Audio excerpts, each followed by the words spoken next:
Okay, everybody, Marion Davies' room. I spoke to you a little bit about Marion downstairs. I'm going to wrap up with her by saying that Mr. Hearst died in 1951 at the age of 88. He had Miss Davies run his company for him for the last 3 years or so of his life. She was very capable, quite smart. And as a result, he left her 51% of the company.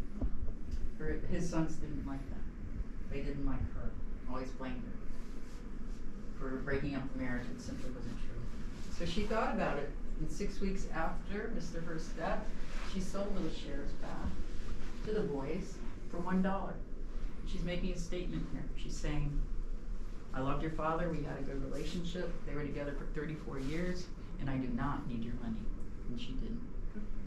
So goodness knows the Hearst family still owe Marion Davies a debt of gratitude, because who knows what would have happened, right, if she hadn't done it.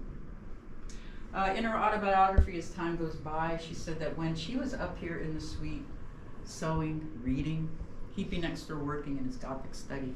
It was his habit to work all night. And then he slept between 7 and 11 in the morning. So let's go next door and see where he did all that work.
Okay, everybody, this is the Gothic study.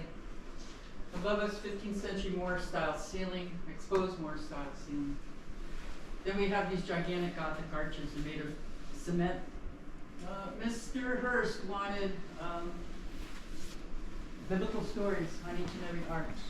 So the resident artist Camille Salon did that for him.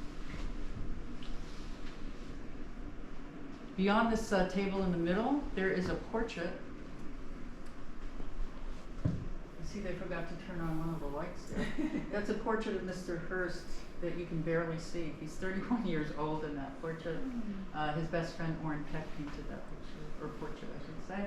The room beyond that, designated as having no particular use in all the manuals that we study every day. We figure because there's a huge writing desk on the other side of that wall that Mr. Hearst did some writing back there. When he worked in this room, he spread his newspapers out on the floor. He had a long pointer with a red pencil. At the end, he'd go around circling his changes to his newspaper. He had a teletype machine up here as well, which is a precursor to texting. That's how he sent his changes through to the East Coast. 3,700 volumes of books in this room, ranging in similar subject to the books downstairs, with the addition of children's literature in here, as well as more books on horticulture, books on poetry, more books on architecture in different languages. Any questions about this room? Study. Okay, next, I'm going to take you up to the Celestial Suites, the highest point that we can climb.